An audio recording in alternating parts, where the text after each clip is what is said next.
I'm Joe Burke from PopXcast, a proud member of the Gonna Geek Network, just like the show you're listening to now. The opinions expressed are those of each individual host. Check out all of our podcasts at GonnaGeekNetwork.com and get ready because geekiness begins in 3, 2, 1. This is it. The part of your week where you get to put your headphones on, relax, and listen to a bunch of geeks geek out about geeky things. They're passionate. As a Canadian, I will say that more than likely, I'm just going to get screwed another way. That's the way it always works. They're knowledgeable. Maybe that's where life began, on MU-69. We don't know. And sometimes they're a bit angry. Skype, I'm breaking up with you. It's not me, it's totally you. Gonna Geek Productions presents the official GonnaGeek.com show.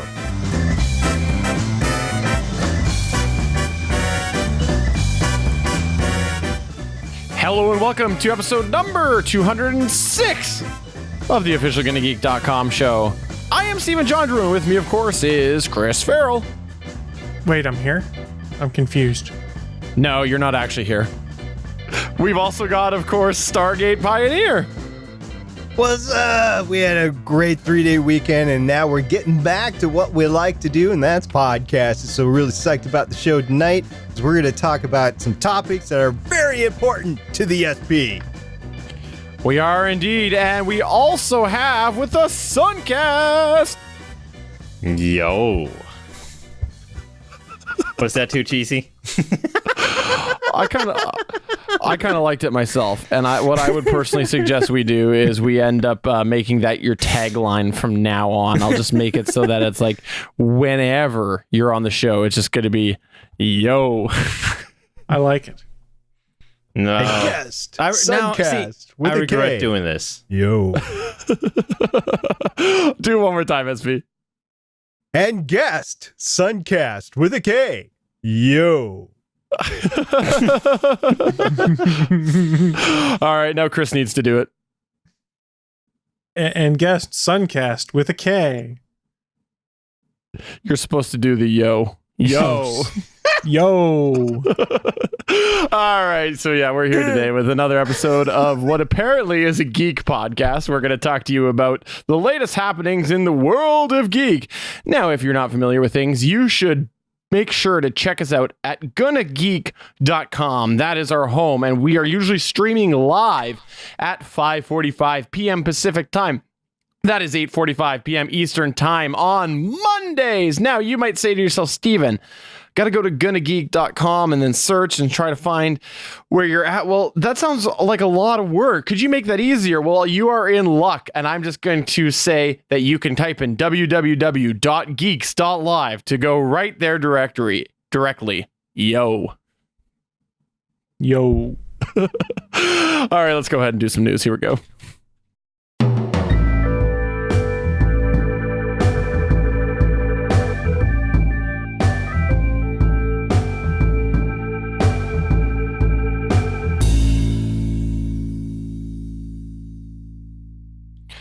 This week, we have some exciting news for those of us Home Assistant users. That's right. So right now, before I start this story, everyone take a moment, go to your Amazon Voice Services devices, hit the mute button, go to your Windows Voice Services Assistant, but hit the mute button on that because I'm probably going to screw up and say the trigger word. So I'll give you guys a couple seconds to hit those buttons right now. Really, you should have been doing it when I told you to, but here is the story. This came out. Wait. I'm not ready yet. Okay, I'm ready. Okay, so now your Alexa is not going to trigger. No, and even if she does, it's not going to be heard on this podcast. Damn, I was really hoping she was going to trigger when I said that. I'll be honest. That's too bad. Oh, well. So there was a story that came out mid last week, I want to say, and I sent it to these guys, and Steven's like, well, I guess I already know what your news is. So yes, I totally took this news. News came out last week that Amazon and Microsoft are partnering to better integrate their respective digital assistants with each other. Coming up, Amazon Voice Services devices will be able to access Windows Voice Services devices and vice versa on a range of other devices, although this integration will be a little awkward at first. The New York Times reported that if you have an Amazon Voice Services device, you will say the trigger phrase, Alexa, open Cortana, to get to talk to Microsoft's digital assistant. And then someone using Cortana will simply say the exact opposite of that. So pretty much what they've done is basically create some skills to make these access across devices. Why this is interesting? Well, if you're an Amazon Voice Services user, you've probably noticed there's not a great deal of Office-based skills you can use. You can't really add appointments to your calendar. You can't have it read emails.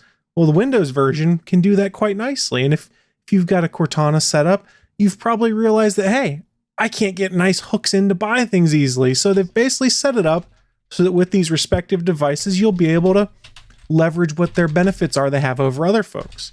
The New York Times reported that Microsoft and Amazon partnered in May last year after Amazon CEO Jeff Bezos raised the idea with Microsoft CEO Satya Nadella at Microsoft's CEO Summit. So this is the CEOs coming and working together and saying, hey, why don't we make these devices work together? And I go, this isn't a bad idea. And there's already an existing relationship because remember, anytime you do a search for something using Amazon Voice Services and it does a web search, it uses Bing. So they already have a relationship. Yeah, I got to say, I love this. As soon as you linked this to me, I was excited because, I'm the first to say that I really don't like Cortana in a lot of ways. But for those things that she does do, she does them pretty well. And this is super exciting because of the fact that I have in front of me right now, Cortana. I have at home in my office, Cortana. I have Cortana in a lot of different places. And this is fantastic to have just another Alexa possibility through all of my Windows boxes. Love this. I feel like this benefits Microsoft more than it does Amazon. Just for the simple absolutely. fact that Cortana really has not taken off, partly due to Microsoft not really having Cortana on devices the same way that Siri or Bixby or even any of the other digital assistants are on phones these days. Yeah, I will say that I agree with you on this, and that is something that as soon as I saw this, I'm like, wow, how did Microsoft pull that one off? But it does make sense because with Alexa being able to be integrated into third-party companies, I think we're going to start seeing it more and more outside of the Amazon grip. So I think it's just a matter of time. So I think they're basically trying to preempt Apple. So where it gets interesting for me now is this changes a lot of how I trigger my home automation stuff because I use Amazon Voice Services as the smart hub to interface with, to speak to and do things. Well, now if I'm in one of the very few rooms in my house that doesn't have an Amazon Voice Services device, my laptop can do it, or my Surface tablet, or any other Windows device can now access Amazon Voice Services and then access my voice controls to my house. So kind of a cool thing, and it's setting an interesting precedent. I mean, if you read the press statement that Bezos and Nadella put out, they said together their strengths are going to complement each other, and then they kind of tossed it to Apple and Google saying, hopefully others will be inspired by it. And Bezos had said at one point in time, hey, if Apple and Google want to integrate with us, we're down to do it as well. Yeah, that'll be interesting to see what happens there. Google is the one, the Google Assistant. We're seeing a ton of third party come out right now for Google Assistant. So it'll be interesting to see what other cross integration we get. Right. So the real drawback we have right now is this is just the announcement of this capability. It is not yet available to users. In the article on the New York Times and on The Verge, they said it will be available, quote, later this year for Windows 10 users to access Amazon Voice Services via their PC, followed by Android and iOS in the future. So they have not set a date. This was the press announcement to say, we are going to do this. This is the plan to get some early hype. And it will be interesting because remember, Microsoft's about to drop their own smart speaker made by Harman Kardon that's going to have Cortana built into it to pretty much be an Amazon Voice Services ripoff. But I don't think ripoff's quite the right term to use there. Tribute, maybe? I don't know. They're a tribute band. That's what they are. Tribute band. Like I said, I just honestly, it's hard because I really don't see Cortana doing nearly as well. It's just one of those things. It's not taking off, and it's not for lack of it being good. It's for the lack of it being successful in the ways that it needs to be successful, if that makes any sense. Right, but if you're Amazon, you've got to look at it this way. You've basically just put a connection on everybody's PC to purchase things from Amazon, to consume Amazon digital products like music and video and things like that. It's huge in that regard that there is now an easy way to be able to access that. And once you get someone hooked on these things, trust me, I thought, I don't know if I'm going to like this Echo thing. I got one and I was like, damn, I really like this. And now I have one in almost every room of the house that can hear me, regardless of where I am. I don't have one in every room, but almost. So I can easily hack all of your devices and listen into your conversations day and night. Yeah, absolutely you can. And Scott Smith in the chat, by the way, says, my Amazon Dot is a hockey puck with a power cord and just as useful to me. As well, Bandrew says, Scott, why do you think that the Echo Dot is so popular in Canada? He was obviously trying to bounce off of Scott Smith's post there and trying to take a dig at me because I cannot get the Echo in Canada. Well, whose fault is that? It'll be on your PC. You're okay. Yeah, it doesn't matter if the functionality is not there yet. They barely just like 2 weeks ago started to accept Canadian addresses. So there you go. Like as far as setting your home, I couldn't use a Canadian city before. I was always in Seattle. So ridiculous, absolutely ridiculous. But soon enough, hopefully. And before we get off of this here, SP, you've barely said anything. What's your thoughts? I honestly think that Jeff Bezos sold a little bit of his soul for some money here. Because in the grand scheme of things, he thinks it's going to be great because more people have Cortana Windows 10 based PCs in their homes than they do Macs. But I think the real reason he did is to get cash to fund his Blue Origin operation. I'm pretty sure because he's spending billions of his own money on the whole Blue Origin space thing. He's got to get money from somewhere. Microsoft has a lot of cash. So I think that's what the trade-off was here. I'm just speculating here. Well, no one said anything about money changing hands yet. I doubt that this has happened without money changing hands. There's benefits to both folks here. So it's possible folks are saying, hey, there's a win for both of us. Let's team up, similar to how Marvel got to work on Spider-Man movies again. In Chris's defense, by the way, SP, there was likely a payment made, but it may not have been monetary, if you know what I mean. Intellectual property? Can you please elaborate on that? Nope. We're going to go ahead and talk a little bit further about Microsoft right now. And what we're going to talk about is the fact that there is the Creators Update coming your way. That's right. If you have Windows 10 in October 17th, you're going to see the Creators Update come to your PC. But wait, Steven, I have the Creators Update, don't I? Yes, you do have the Creators Update already. This is the Fall Creators Update because, you know, Microsoft decided to do one thing sensible, which was partner with Amazon, and then do another thing that was completely ludicrous, which is use the same name over and over for their updates. So there will be another update coming in the fall called the Fall Creators Update. So that's confusing. But this is the one that was supposed to have a bunch of features coming towards Windows. Now, here's the thing is, the timeline feature was one of the big announced features that everybody was talking about, which was going to essentially allow you to save sessions, so to speak. Yeah, that's been delayed. So that's been announced that's been delayed until 2018. There was also this really cool feature that was going to be universal copy and paste. So you could copy and paste from one computer to another. Yeah, guess what? That one also was delayed. So some delays, but there are going to be some new features coming, such as a new people integration, which if you want, you can now pin your favorite contacts to the taskbar. So that's pretty cool. You're also going to be easily able to fetch OneDrive files on demand. Kind of like the feature that they had in Windows 8.1 and removed when they are at Windows 10.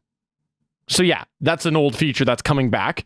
And there's going to be some other design changes. It's called the Fluent design. That's going to be the new Windows thing. So you're going to see some subtle visual changes as well. Bonus, you're going to get yourself some emojis via the Windows key and the period button, or the Windows key and the semicolon. It's pretty much it, aside from like the beta of the integrated eye tracking software, as well as some stylus support changes.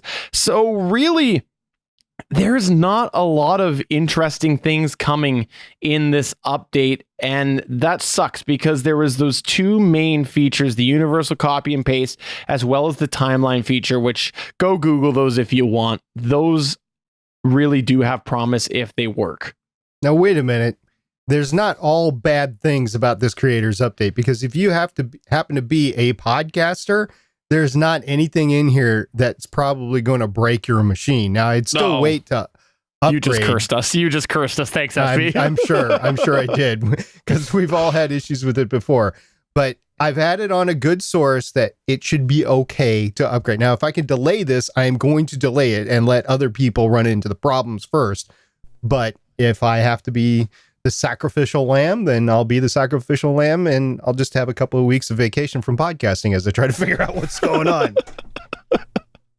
Well, the good news is that right now I'm actually at home base, technically podcasting from Windows 8.1, because I still have not been successful with getting Windows 10 to stably do what I'm doing. So I don't know.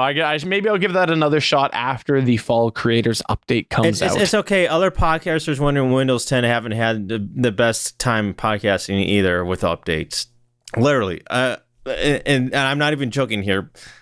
Brad Sams, who does First Ring Daily on Thurrott.com, had an issue the other day where he installed a Windows 10 update, just a normal run-of-the-mill update, and it broke his audio drivers, and he had no audio from his microphone. Seriously? Seemingly no. Yeah, I'm not even kidding. It's just one of those things that ended up being a fluke because there was like something botched with the update. You know, this is the exact reason why, where I think I know, SP, what your source was saying, that everything should be okay, and I don't buy it. I don't buy it, because if it's who I think it was, they said the same damn thing about Windows 10. It was like, if you're on Windows 8.1, there's no reason that you shouldn't upgrade to Windows 10. And that's not true. Unless you're doing something extensive, is what he said. And what you were doing with X Split is not working. Exhibit. He's going to give it to you. Yeah, it's because I'm Exhibit. That's what it is. But I don't know. There's just so many weird things. But you know, what is the weirdest thing for me in this is the reintegration of the OneDrive file on demand feature. Like, that is something that they stripped going to Windows 10, and I didn't understand why. And they're doing it again. I don't understand why they're doing that. I actually get the emojis thing. Let's be honest. Emojis is a thing, and Microsoft is way behind the curve on emojis. So that makes sense to me. Well, they took away that feature partly because they were having issues getting it to be cross-platform between not only their own platforms, but other platforms. So between them and mobile, it just wasn't feasible for the way that they had it designed. So they had to actually remove it going forward with Windows 10 and then add it back with a new system that made more sense to their way of doing things with Windows 10 and mobile. Interesting. Well, but we'll see. Microsoft has a lot of issues going on, though, that they keep failing to integrate the features that they say they are going to integrate. Timeline being one of them. The fact that they keep saying that, they announce all these new things that are coming in these updates, and then because of the scheduling that they do, because they want to put out these updates every 6 months, which is why you have spring and fall creators update, the fact that they're doing these things so quickly, they're not actually able to implement these features that they announce, which is just making Microsoft look even worse. Yeah, so I agree. I think the whole not being able to deliver on features is making them look really bad. And what's really frustrating about it is that Windows 10 is supposed to be like the end all, right? Like, that was what it was going to be, and they were just going to keep modifying it and changing it and blah, blah, blah, blah. And when you have so many strikes against you, you can't help but think they're going to end up having to at some point do a whole big refresh and be like, no, sorry, that didn't work out. Here's Windows 11. Or, you know, they jumped Windows 9, so maybe it'll be, here's Windows 20. Let's just do that. Chris, any comments? Yeah, I don't care. They're gonna do an update to the Xbox dashboard about the same time that'll look okay. That's about all I care about on it. Yeah, they also did integrate or are adding a certain VR platform integration. So that's a new feature coming in. So you'll see some more Windows VR headsets because why not? VR has taken off so much everywhere. Just not on the Xbox. All right, well, let's go ahead and move on to our next news point, which is that we're going to take a leap of faith and chase your dreams, right, SB? Yeah, we're going to be chasing that dreamer throughout the desert, apparently, I guess. So what we're talking about here is an article on space.com that Douglas Messier, who's a contributor to space.com, posted on August 30th, and it was the Dream Chaser space plane makes its crucial leap towards orbital flights. What happened on August 30th was Sierra Nevada's Dream Chaser spacecraft, which is kind of a flying wing body looking thing. It looks closer to the space shuttle than just about anything else in development right now, completed a successful captive carry test in which the Dream Chaser, or a model of the Dream Chaser, was carried captively by a long cord attached to a Columbia 234 UT helicopter. Now, this test flight occurred at NASA's Armstrong Flight Research Center in California's Mojave Desert. The flight test was a crucial step towards using this space vehicle for orbital flights to the International Space Station. I need to emphasize cargo flights, not human flights. At this point in time, they actually lost the contract to NASA to continue development of the human side of the spacecraft, although we'll talk about that in a little bit. So the flight was actually one of two planned captive carry tests that Sierra Nevada conducted. And once the flights are completed, the Dream Chaser spacecraft will be ready for an autonomous free flight approach and landing test later this year in 2017. Now, Sierra Nevada is developing the uncrewed/cargo shuttle to carry NASA cargo to the International Space Station. They want a contract underneath the Commercial Resupply Services 2 program, and NASA has awarded the company a minimum of 6 cargo flights to the International Space Station between 2019 and 2024. And really, that's 2020 because that's when the first test flight will be happening for the Dream Chaser. Now, Dream Chaser will be carried to space by a rocket on top of a rocket, not strapped to the rocket like the space shuttle. And it's going to sit on top of a United Launch Alliance Atlas V booster. The vehicle is 30 feet long, which is about 1/4 the length of the retired space shuttles, and it's about half the length of the Air Force's X-34, which is about 60 feet long. And it is going to be capable of delivering 12,125 pounds, or also known as 3 lightly equipped 2018 GMC 4x4 Sierra pickup trucks. Yeah, there you go, Chris. I did that for you. And you know what I'm going to do sometime? I'm going to go and I'm going to like somehow, even if it's like I get a hat, I'm going to secure a Ford sponsorship just to you know, give you a big you know what. Hey, if Ford's at this point, if Ford's going to give me a free truck, I'll take it. No, it's just going to be a hat. That'll be the that's the sponsorship, a hat. Okay, whatever. You can take the hat. I want the truck. This was the first Dream Chaser flight in nearly 4 years, even though it was a captive carry flight test. On October 26, 2013, that same model vehicle crashed during its first approach and landing test at Edwards Air Force Base. The glide portion of the flight test went as planned. It worked perfectly. All the actuators worked. It was able to control itself. But the vehicle's left main landing gear failed to deploy properly, causing the Dream Chaser to skid off the runway. Now, Sierra Nevada, of course, has been developing this for a pressurized and unpressurized cargo plane. However, they have continued work with NASA on developing a human-rated Dream Chaser under an unfunded Space Act agreement. And the company recently extended that agreement to August 2022. So they're self-funding the human-rated development of the spacecraft. And then there are several additional milestones that'll happen between now and August 2022. Now, the human-rated Dream Chaser will be capable of carrying up to 7 astronauts to the ISS. It's not planned to go beyond low Earth orbit. I don't think it's really capable of. It's too small to contain fuel to go beyond that.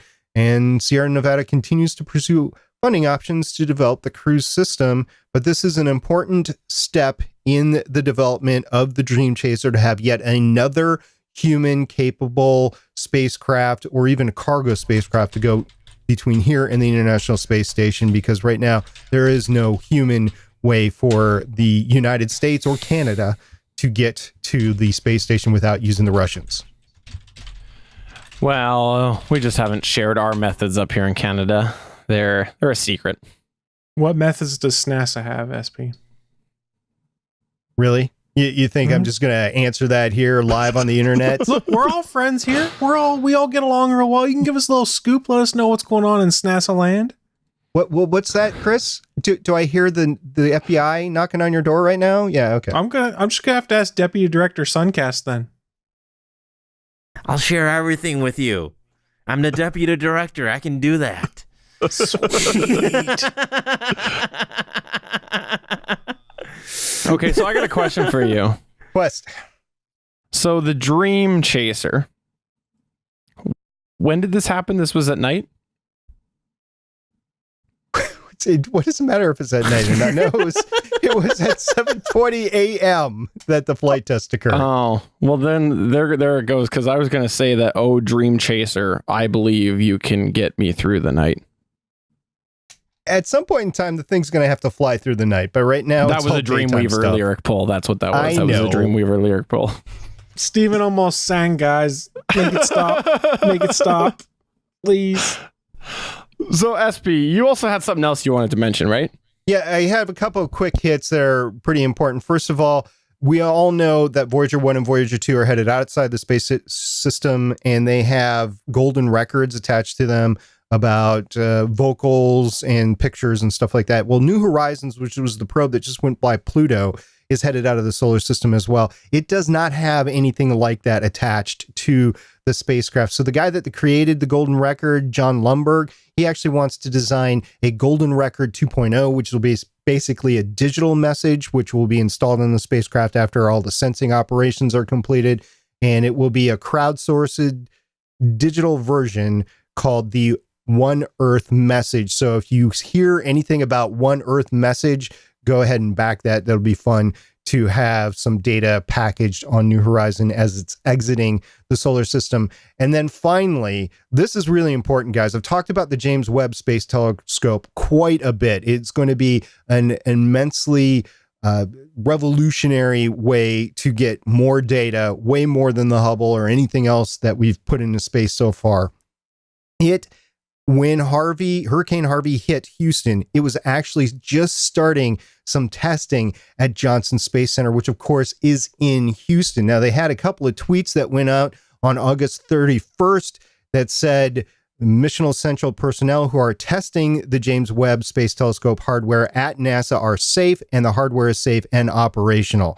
The second tweet that they sent out was testing has continued through Tropical Storm Harvey. Staffing decisions are consistent with eliminating and minimizing risk of being on the road. So congratulations, NASA, for doing the emergency manning and how to get through a tropical storm / hurricane.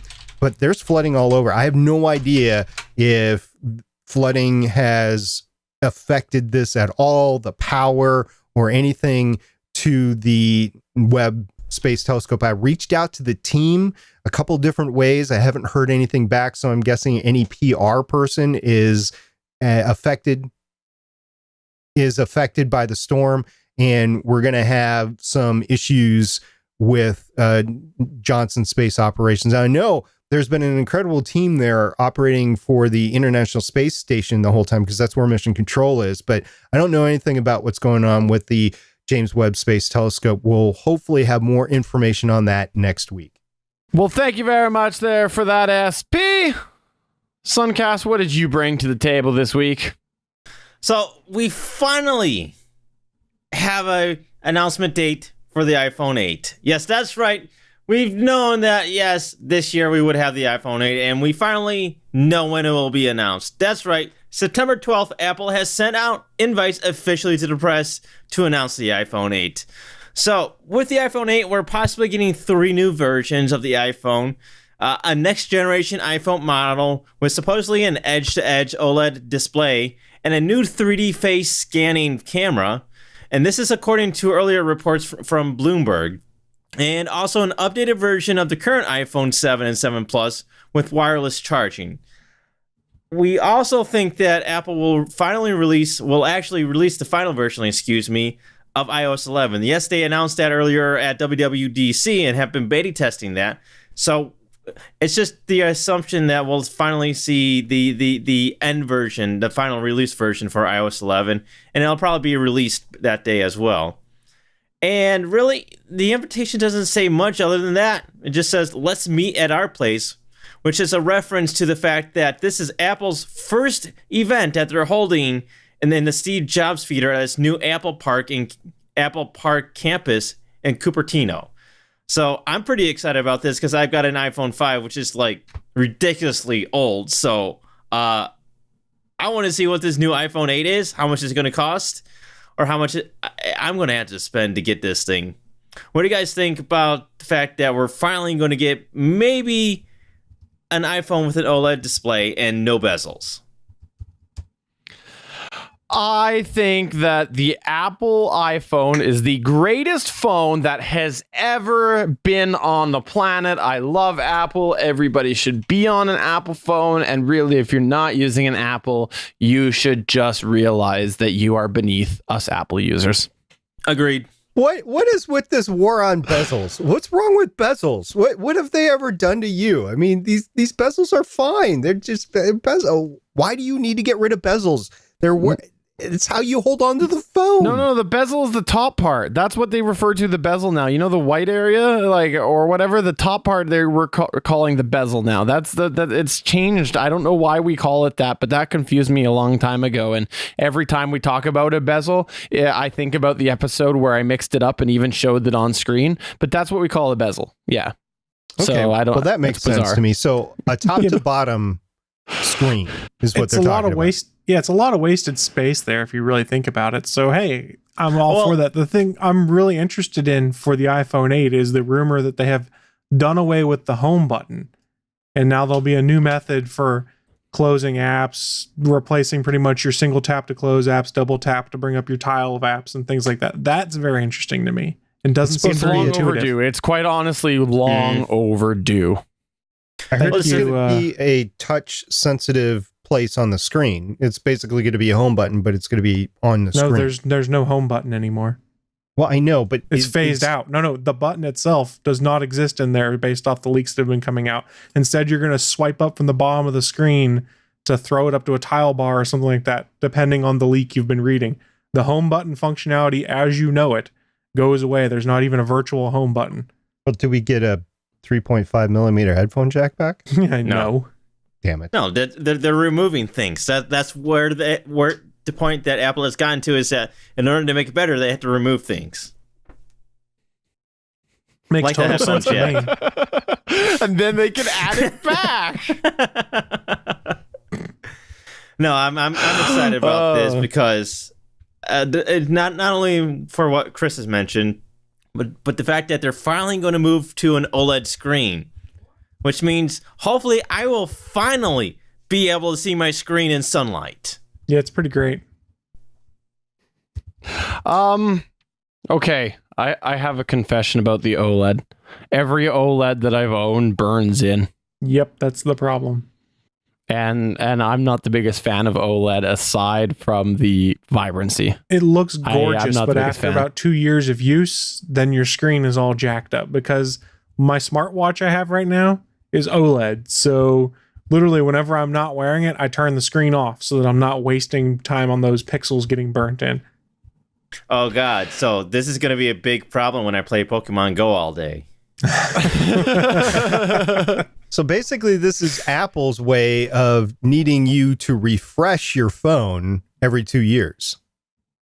Well, it's any OLED vendor's method to make you refresh your phone every 2 years, basically. I mean, and that's an exaggeration. There are some folks, and it really depends on the level of use for your phone. If you're someone who your phone sits on your desk all day while you're at work, you pick it up to send a few text messages or tweet occasionally, not going to be a big deal. But if you're someone who is a road warrior, who's always on your email, who's always doing things on your phone, those title bars you have up here at the top, like where it says AT&T microcell on mine and has all of the status icons, those will burn in eventually because that's always on your display. So that's where it gets interesting. There's some things they've done, like on Android Wear, there's a burn-in protection where they shift things like 2 or 3 pixels in either direction every like 15 minutes or something like that to try and distribute the burn-in, but it's all still going to burn in. Do you want to know one of my favorite things that I've ever seen with people who talk about the burn-in and the problems that come with it? Is the reverse screen? Yeah, the people who end up being like, you know how you solve it? Just reverse your images, and then you're just burning it in further. You're just evening it out a little bit. Right, and that's all they're doing is they're evening it out, so everything is burned in at roughly the same amount, so that it's not really as noticeable. But you'll see on people that have OLED screens, those title bars up at the top, they burn in real fast, and you'll see when the phone's been not on or when they first turn it on, it ghosts and has a weird image, especially when they do like full screen video. I have had my Pixel for only a year now, and it's got burn-in. Mm-hmm. And I don't run it high all the time either. I don't. I even have left adaptive on with this. But I bet you're a power user. You're on your phone more than the normal person, I bet. You got kids. You're taking pictures. You've got things like that going on. You know, Talking you to had Chris me at when you work. said you have kids, but then you said taking pictures. No, I have kids, so I'm on my phone all the time to separate myself from the kids. Fair point. Fair point. Go away, kid. You're bothering me. I'm on my phone. Exactly. Go feed yourself. I'm looking at Facebook cat videos, but no, seriously. I gotta say this is exciting because I am, as much as Jondrew in the chat may have called me out on my sarcastic comment about Apple. I am interested to see what Apple's going to bring because this is supposed to be the biggest shift that we've seen, and I am legitimately excited to see what they bring.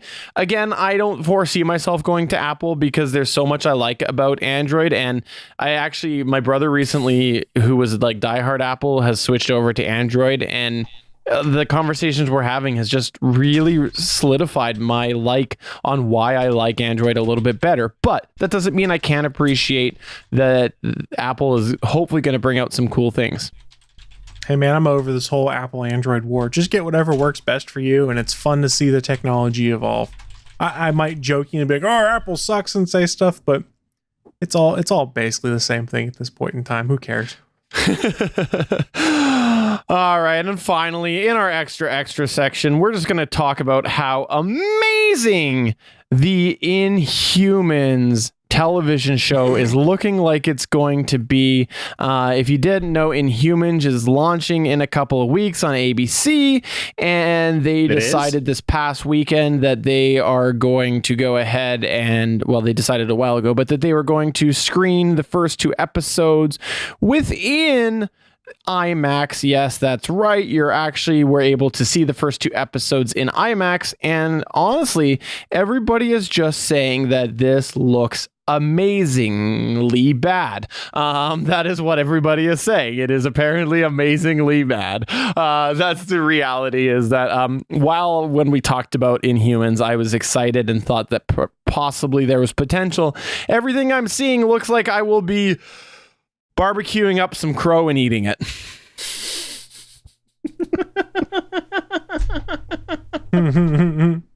I was toying with going and seeing this, but unfortunately I had some issues at home that I had to take care of, so I didn't have any time to go see it. So it saved me from seeing if it was worth it or not. I'm just going to catch it on TV. Besides, with my eyes, I don't think an IMAX would have really mattered all that much. Oh, God, the reality is that this was a kind of... I think this was just throwing them a bone because Inhumans was supposed to be a movie. That was all this was Disney saying, you know what? We can afford to screen this, and let's just satisfy a few fans who wanted to see Inhumans on the biggest screen. That's all that this was. And quite honestly, I am expecting this to really let me down from what I'm seeing. I'm hoping maybe there'll be some form of end of season shift like we saw in Agents of S.H.I.E.L.D. season 1. Really, the first half of that season sucked. and maybe we can luck out with Inhumans on that. I don't see that happening. I'm sorry, but Inhumans is a story that nobody is interested in. Like, who said this was a good idea? Who thought this was going to be interesting? There's just they've done this to death on Agents of S.H.I.E.L.D. now. I think people are a little bit burned out with Inhumans, and I don't know. Well, it's not interesting. I have no interest in this whatsoever. It looks retarded, and I'm sorry, but that's my opinion.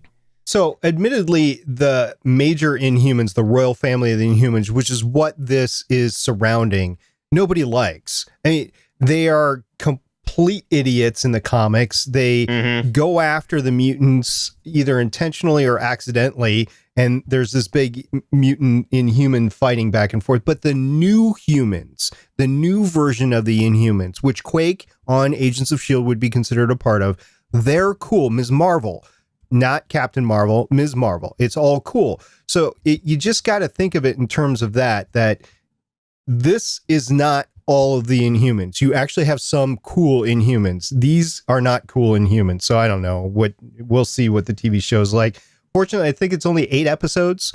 So if you saw the first 2 in the theater, you only have to see 6 more.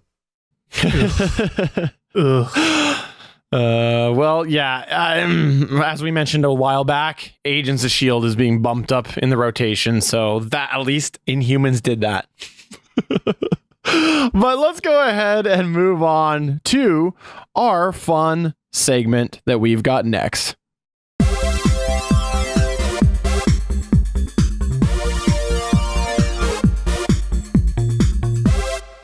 On Friday, for those of you that don't know, SyFy made a couple of announcements. There's a couple of shows that were ongoing in the science fiction or sci-fi realm on SyFy that have been airing in the summer. One was the name of Dark Matter. The other was Killjoys. And Killjoys was a sci-fi original. Dark Matter was, I believe, owned by Space. I'm trying to remember what company they're owned by, but it's not SyFy. Anyway, they decided not to renew Dark Matter after 3 seasons. And I won't spoil the ending of the season to anybody because it just recently aired. Killjoys was renewed for 2 final seasons. They were given an ultimatum. Wrap it up. You got 2 seasons. Dark Matter didn't get that choice, didn't get that option. So that got me thinking, since Battlestar Galactica left at that point in time, it was the SyFy network. It wasn't SyFy yet. But since Battlestar Galactica left, how have they progressed in their sci-fi? And everybody's been saying it's been terrible. It's been terrible. And after looking at the numbers, I kind of agree. But we wanted to do some research and get that amount out there. So what I did is I took a look at the 77 shows that have been on SyFy since Battlestar Galactica last aired, canceled, whatever you want to call it, in March of 2009. There's been 77 shows on SyFy. That includes the active shows on as well. And I took a look at them. There is a bunch of shows like the wrestling. I mean, come on, really? I get that there's wrestling fans out there, but SyFy is not the right network to have wrestling on. It's not. And they did terrible in the ratings. So let's just call that wrong network. Now, there was a bunch of paranormal stuff, which I get there's a whole audience out there for that, but not on science fiction. I mean, everybody's like space needs to be there. However, Ghost Hunters ran quite successfully for a lot of seasons, so I'll give them that. Cheap. Yeah, because it's cheap, exactly. Well, Exactly. right. And the problem I have with that is it's not really based on fact. It's trying to dupe. It's looking like it's real, but you're trying to dupe the audience because it's not real what they do. No, you're trying to dupe the audience, SP. Maybe. And then there's a bunch of other reality shows, of which Face Off, which is their most successful show since Battlestar Galactica, by the way. It's in its 12th season. So, yeah, that show is doing good. For one, it's cheap. 2, there's a large audience for it because there's a lot of cosplay people out there. There's a lot of science fiction and horror people out there that want to see how this stuff is made. So, yeah, and they even had a short-lived series called Hot Set in 2012 that ran for less than a month. I did watch that. I did too. It was actually a pretty interesting idea behind how that one worked. I mean, they had to build sets to film pieces in, so it was a kind of a cool behind the scenes, here's how they do it in Hollywood kind of thing, very much in the same vein as Face Off. Right. And it was a tremendous thing. I don't know why it only lasted a month. I really don't, because I'm not interested in Face Off personally, but I would be interested in... I think they only did like 4 episodes a hot set though, and just burned them off. It was more of a proof of concept. Let's see if we can do it. And it didn't quite get the draw of what they wanted. So just churn and burn 4 episodes. Might've been 6. The rest of the shows are like horror and sci-fi, but let's take a step back here. 77 shows. Now, any network in prime time has 3 well, I mean, some networks only have 2, but like CW is only 2 hours, but any other network has 3 hours of prime time that they have to fill every night, 7 days a week. So it's 21 hours of prime time programming that they have to fill. Now, if you take the 8 years since Battlestar Galactica was canceled, you multiply it by 21, that gets you like 168 hours that they have to fill of prime time. So the fact that they had 77 shows, of course you wanted to get as close to 21 as possible, and even less if possible too. But 77 is not all that bad. It's not as great as I would have hoped over the span of 8 years, but it's not bad. It's about half of, so you've got a lot of churn and turnover. And here's the other thing. I took a look at the total amount of sci-fi shows on the network. It's about 15 since 2008, or mainline sci-fi shows that I would call, like Stargate Universe, Sanctuary, Warehouse 13, Helix, Defiance, and Dark Matter. Sci-fi shows.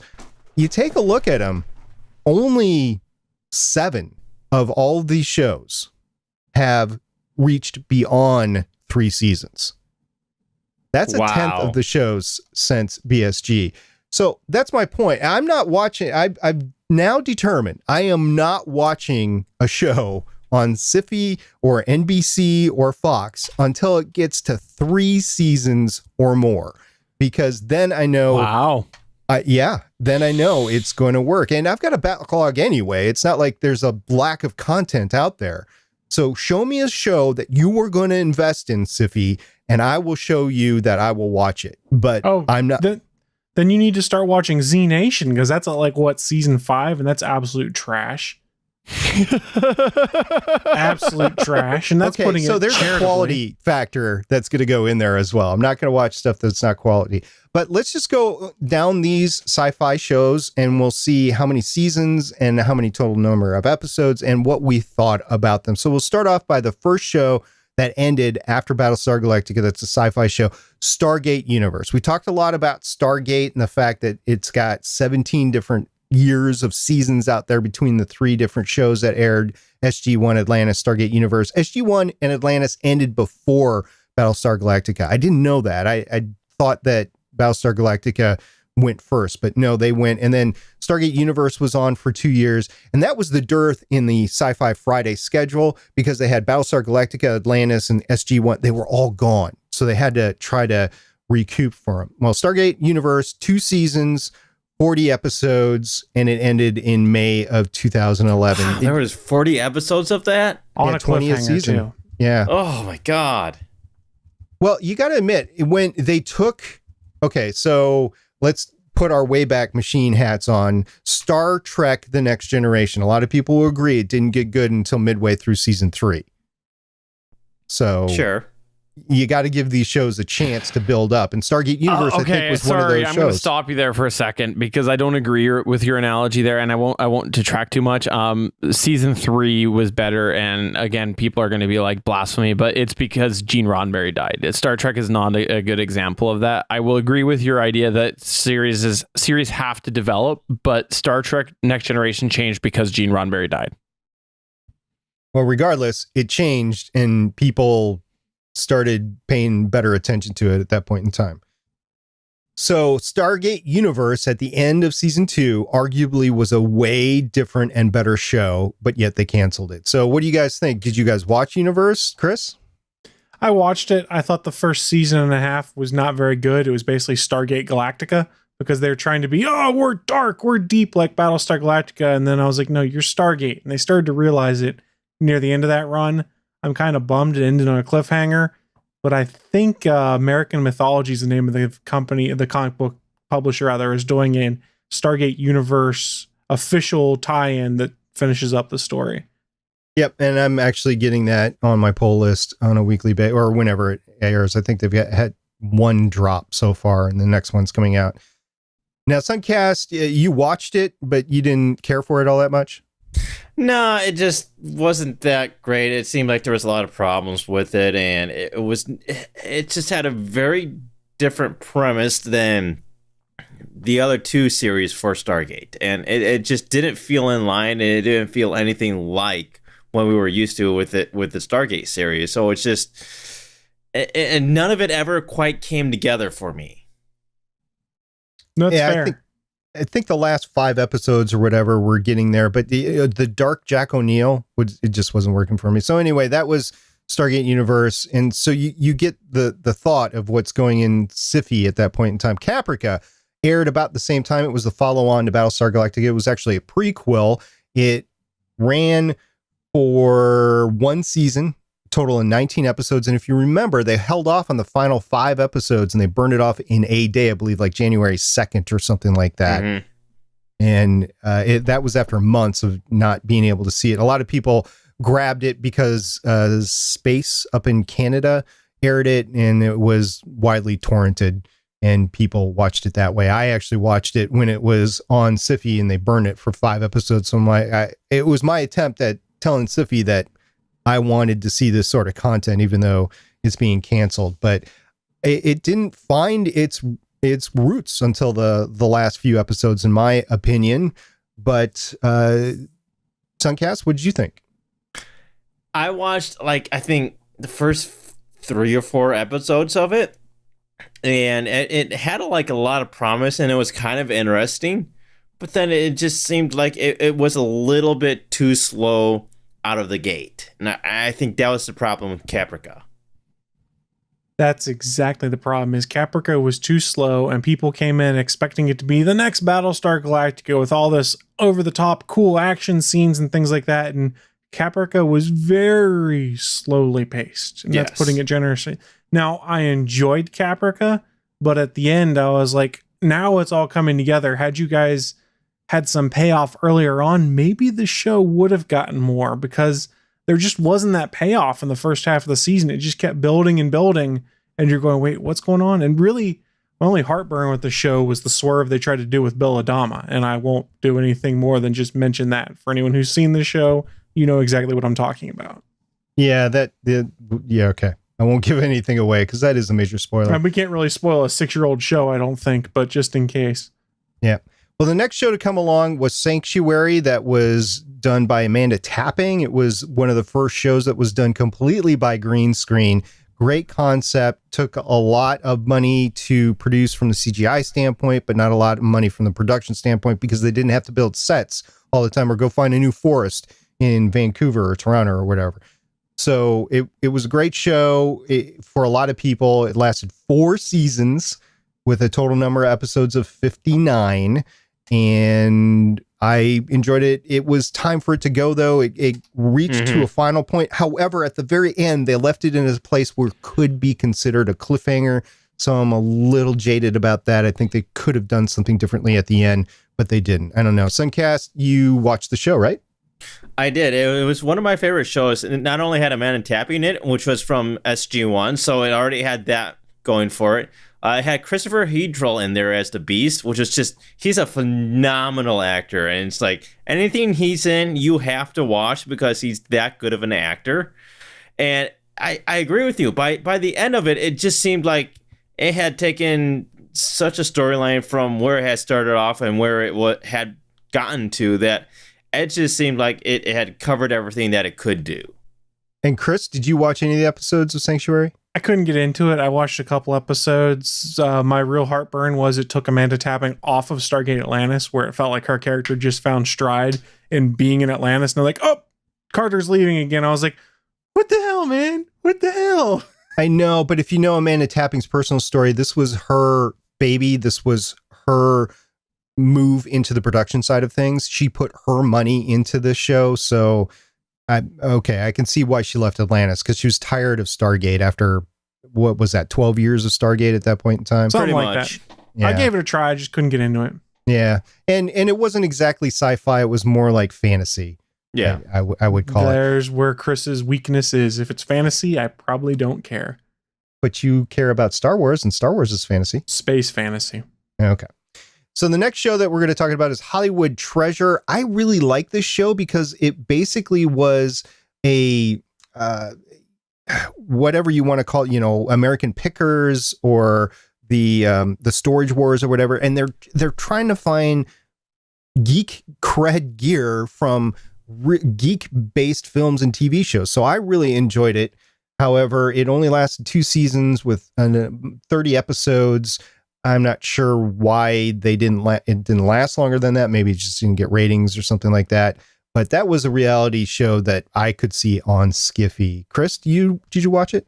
Yeah, I really enjoyed this one a lot, but I'm also a sucker for, hey, let's go find some cool nerdy stuff.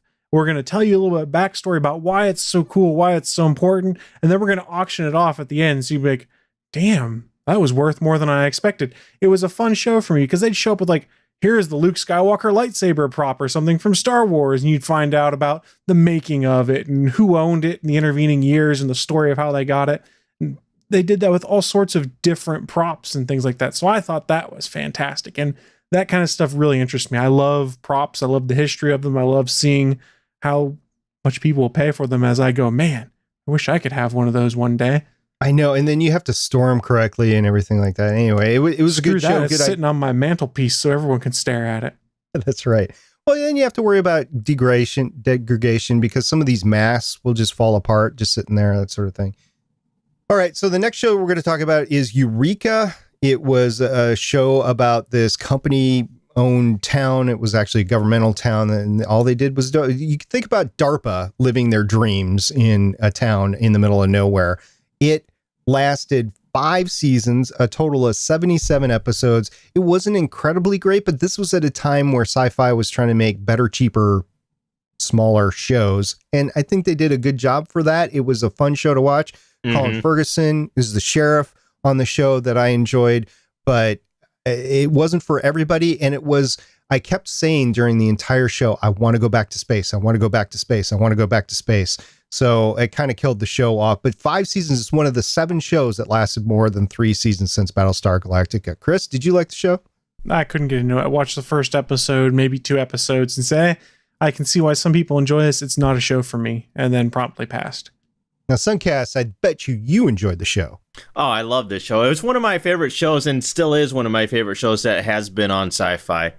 It was cheesy, yes, but it was kind of funny, and it was interesting, and I just liked everything about that show. It was a really fun show. It wasn't something that was too serious, and you could just easily watch it. It was like one of those popcorn movies or whatever. Yeah, and unfortunately, it was one of the more serious shows that was supposed to be on SyFy at the time. So it gets to where the corporate mind was at that point in time. So Eureka, the one last thought I have on Eureka is Sarah. I love the Sarah Twitter account. Oh, Whoever ran the Sarah Twitter account, you are awesome. So we're going to move on to the next one, which is Alphas. It was one of the first like superhero shows where people just magically had powers, and it ran for 2 seasons for a total of 24 episodes. And a lot of people really got into the show. I personally did not, but here's the deal. SyFy just completely drug the fan base along, acted like they were going to renew it, and then season 2 ended on a cliffhanger and they didn't renew it. So this is SyFy at its worst. There was a lot of blowback against SyFy. A lot of people left SyFy at that point in time, October of 2012, because they announced the cancellation after the last episode aired. Sunkast, what'd you think of the show? Alphas, right? Yep. This is a mixed bag for me because there was a lot of stuff that I liked about Alphas, but at the same time, it was one of those shows that it was a little hard to figure out what was going into, especially if you were somebody that didn't watch it from the beginning. It was really difficult to get into and ascertain what it was that was going on. And I think they had some good stuff going on for it, but ultimately, I think it was a very difficult show to bring in new viewers. Mm-hmm. Chris, did you watch Alphas at all? So I didn't, because that was around the time frame I was getting burned by Heroes, and I went, no, I'm not doing this next super powered characters on TV just to get invested and get burned again. Now, that being said, I know a lot of people who did watch it and really enjoyed the show and felt pretty burned by SyFy when it just got the carpet pulled out from under it in the end. So there was another reason why I was like, another reason I should avoid some of these shows on SyFy, because I don't want that feeling of getting the carpet pulled out from under me. Right. And this wasn't the first. In 2013 and 2014, there was a rash of 4 shows that were imported onto the network that they just canceled or ran off or didn't run all the episodes. There was Sinbad, Primeval New World, The Almighty Johnsons, and Metal Hurlant Chronicles. All of those were canceled without showing all the episodes or burning all the episodes in one day. So people were getting burned out on SyFy back in 2013, 2014. And unfortunately, in 2014 was when Warehouse 13 was canceled. There was a big female fandom for this show. And I preferred Eureka out of the two of them because they kind of ran concurrently for a few years. But it was a decent show, had a lot of decent actors in it. And for it to only have gone 5 seasons, I think was a shame, because I think they could have done 7 seasons on this show. Sunkast, what do you think? It's funny because there's so many shows in this list of 77 that I have never heard of.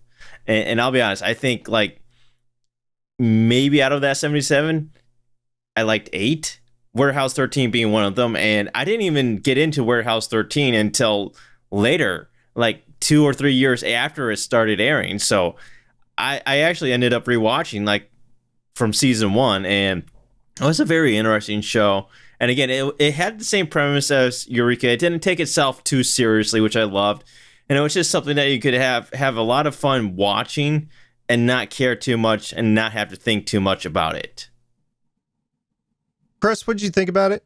It's on my list to watch one day. This was about that time frame in history. I went, nope, I'm done with you, SyFy Channel. If you're not Face Off, I'm not watching you. It's got one name in there that you got to watch it for. Alison Scagliotta. Yeah. She is awesome. Yeah, she is awesome. I've got familiar with her from Smallville, where she was one of the Wonder Twins.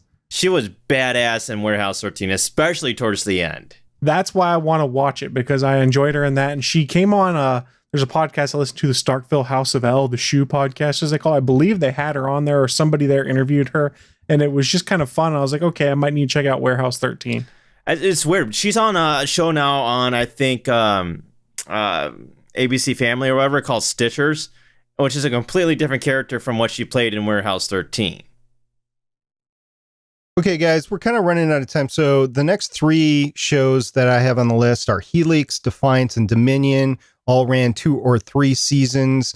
I think Helix was one of the biggest mistakes that SyFy ever did. It was dark. It was brooding. It was Ronald D. Moore at his worst. I think. I mean, it gave him a rope to hang himself, and he hung himself with this show. Now, a lot of people like his Battlestar Galactica. A lot of people like his Star Trek work that he did.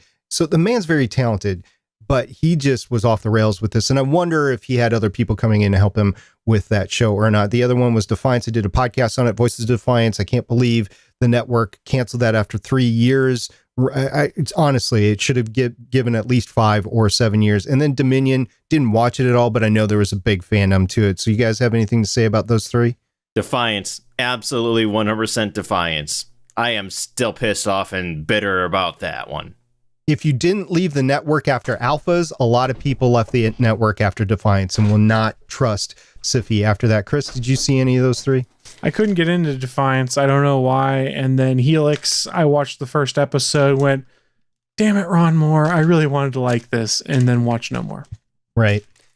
So now we'll move on to some of the more successful shows. We've got Continuum, which ran 4 seasons, Haven, I didn't like that. I thought it was a bad show, and it got 5 seasons. It was cheap, I guess. It was based on a great premise, but it wasn't in there. And then Lost Girl had a ton of fandom to it, and it ran 5 seasons. So Haven, I can't believe it got 5 seasons. Lost Girl, I think it should have gotten more than 5 seasons.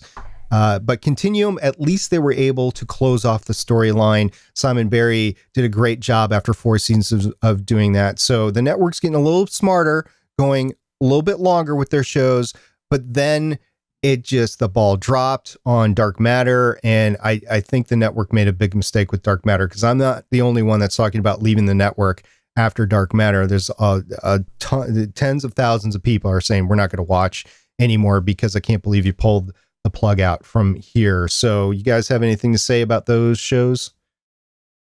Didn't watch any of them. Not really. Okay. So there you go. You've got The Expanse, which a lot of people think is some of the best sci-fi ever. Sunkast, you actually don't like the show, so. No, I watched an episode or two of that, and I just could not get into it from the first couple episodes. Yeah, another show that I didn't put on this list here was Ascension, which was basically made into a miniseries, and that was a big. We're gonna show you one thing, and it's actually another. And when people saw the other, they're like, I don't want anything about this show. So I just think that was kind of a poorly crafted show. And then, of course, you got 12 Monkeys. They're on their 4th and final season, and Killjoys will be doing their final 2 seasons. Winona Earp and Magicians. Basically, out of all that list, all those great shows, only 7 got 4 or more seasons, and that would include Face Off. So SyFy's got some work ahead of them if they wanted to create some fandom. And I can tell you, after canceling Dark Matter, they have lost me as a fan for any new show. So the new Krypton show is coming out. I'm not going to watch it. So you guys had anything to say about SyFy based on this list here? I wasn't going to watch the Krypton show because it's based off of the Zack Snyder Superman. So that's all I need to know. Well, I mean, like I said, it out of that list of 77 shows, I've liked maybe 8 of them, and that's not a very good track record. I do think, Killjoys is definitely one of those shows that I've really started to like lately, and it's been my favorite show, I think, since Defiance on SyFy. So for those of you playing along at home, you might be saying to yourself, wow, you guys sure pre-recorded that segment without Steven, because Steven didn't say anything. Well, that's not true, actually. What it is what I will say about all of this is the reason why I was pretty quiet was twofold. Number one, a lot of these shows came out in my what I call I only like Star Trek phase, where I really was like a diehard Trekkie, and so I really just watched Trek. But the other thing as well is that SyFy, if you didn't gather, that's what SP's SyFy is. SyFy, because it's spelled SYFY, is how they spell their channel. Is an American cable channel that we do not get in Canada. Now, we have a somewhat equivalent called Space Channel, which some of the programming that you guys discussed actually originated from space, but it's not always one for one. So not all of these things did come up towards Canada. Some of them I'm interested in. Some of them I know people who quite like them, and they weren't actually officially in Canada, if you get my drift. And that's just something that I never bothered to seek out because there's 100 other shows I could watch. So it's an interesting list, but I think what's really weird for me as an outsider who doesn't get SyFy is that they can't make anything seem to work long term. And by now they should. Like, they've been doing this for a long time, and they should be able to come up with a powerhouse series. I know, SP, I've heard you say it's clear that they're trying to find their version of The Walking Dead, but in SyFy. And they should be able to do that. And it's shocking to me that they can't. So here's the thing, and I'm not going to carry water for SyFy Channel here, but part of why there's so much hit and miss and why there's so many things that have changed on here is when they rebranded from SyFy to SyFy, they wanted to try and find something that would appeal to more people than just, as they are putting it, the smaller audience of just the sci-fi oriented crowd. That's why you started to see wrestling come on. That's why you started to see Ghost Hunters, some of the reality programs and things like that. It was an effort to try and expand it out beyond what their current audience was. Now, it didn't work. That's why you're starting to see them start to shift back towards more core sci-fi-ish type of shows. So when you try and evolve a network and fail, there's going to be a lot of stuff that gets caught up in that wake and gets torpedoed in the process. So while I'm not carrying water for them, I kind of see how it happened. They could have totally have had those shows that you're talking about, the Walking Dead type of shows. I think they could have done that with Defiance. I think they could have done that with Dark Matter. I think they could do it with Killjoys. Do you think that part of it comes down to they're not getting the sort of revenue that they want? So, like, you know, maybe just because of the genre, they can't get that revenue? Gosh, that's an SP question. Well, you take a look at the ratings, they're under 2 for a lot of these shows. And if you take a look at the CW network, they're over 2 for the most part. I mean, you got around 2, at least, for their comic book shows. In the same genre, I would think, and they're able to monetize it over on the CW. One of the things working against SyFy is they actually import a lot of the shows. Like I said, Dark Matter was canceled because it was an imported show by another company, whereas Killjoys was an in-house original for SyFy, so they were going to put their might behind Killjoys.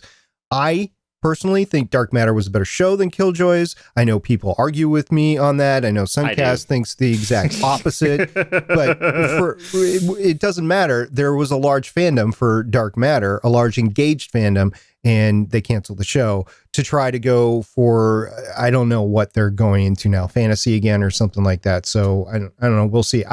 I'm not going to be a part of it. I'm going to watch the 2 shows that are left that I watch, which are The Expanse and 12 Monkeys, and I will never go back to the network unless they change something pretty radically.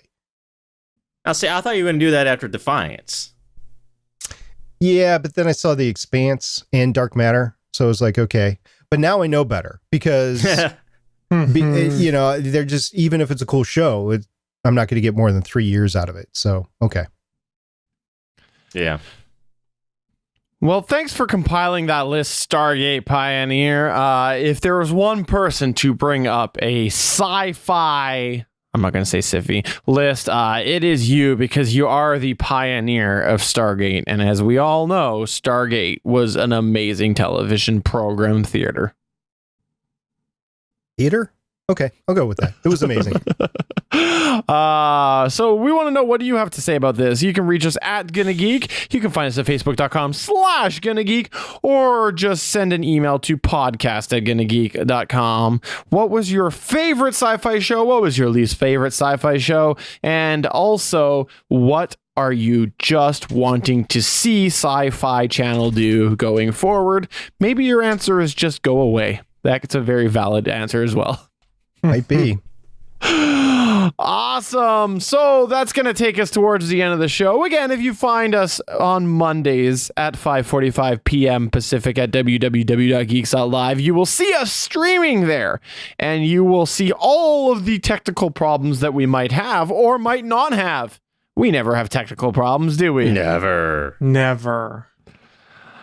I want to also take a moment here to say thanks so much to Sunkast for coming on. Sunkast, it's always great to have you on here. As soon as I saw that we were going to talk about this, and by saw, I mean SP literally sent me $1,000 to do this segment. He literally paid me off to do this. I was like, we got to have Sunkast on here. I thought that $1,000 was for me to get an iPhone 8. Already spent on some recreational activities. So it's $1,000 Canadian, which is like 25 cents American. So we're good. But seriously, Sunkast, thanks for coming on. I knew you were going to have a lot of fun talking about this. And why don't you just remind everybody where they can find you, as well as the other wonderful shows that they might find over there? You can follow me on Twitter at Sunkast. That's with a K, of course. And you can also check out GFQ Network. That is a network of podcasts, including Gonna Geek and Better Podcasting, which are now on the GFQ Network. And you can find other shows on there, such as Mat Men, which is a wrestling show. We have a hair loss show on there called The Ball of Truth, and a whole bunch of other cool stuff on there. So check out gfqnetwork.com as well. You know what? I just got to say that the website has looked much prettier and much handsomer over the last few weeks. Just going to say that. Marginally. Anybody got anything else they want to plug or promote? Chris? Make sure you go check out all the live shows we got over on the Gonna Geek Network. Head on over to geeks.live. You'll see live shows and scroll down to the bottom of the page, and there's a calendar giving you all of the dates and times. Awesome. I was going to make a SyFy, SyFy joke, but I couldn't do it right. Sippy Pioneer. Sippy. Thursday, the 14th of September at 9 p.m. Eastern, Legends of S.H.I.E.L.D. will have their 200th episode live at www.geeks.live. Awesome. And I'm just going to go ahead and take a moment and say thanks to everybody who came on by the live chat room today. We know we ran a little bit longer than usual, but we want to thank you for coming on by. And if you do want to check out all of the other content, like Chris said, we are streaming quite regularly on there. And it's only going to increase as I spend more time programming things and scripting things. It's only going to get a lot worse. So make sure that you basically book off every evening always to go to geeks.live. But that is the end of episode 206 of the official GonnaGeek.com show. I'm Stephen Jondrew. Look what you made me do. And I'm Stargate Pioneer saying, SyFy, you suck. And I'm Chris Ferrell saying, SyFy, I canceled you out of my life years ago, except for Face Off. And I'm Sunkast, and I'm the new lawkeeper of Defiance. Wow, you're crazy. I am. I'm going to die in like 2 minutes, so. Bye. Thanks for checking out another episode of the GonnaGeek.com show. If you enjoyed it, please give us a 5-star review in iTunes or a thumbs up on YouTube. We encourage you to send your feedback by email to show@GonnaGeek.com. You can find our entire archive at GonnaGeek.com/show. And while you're there, why not check out all of the other geeky content on the Gonna Geek Network? Want to chime into our live chat? Join us Mondays at 8:45 p.m. Eastern at www.geeks.live. The music heard on this show is by Kevin MacLeod of Incompetech.com. This show was produced and edited by Stephen Jondrew of Gonna Geek Productions. Thanks again for joining us, and we'll see you again next week.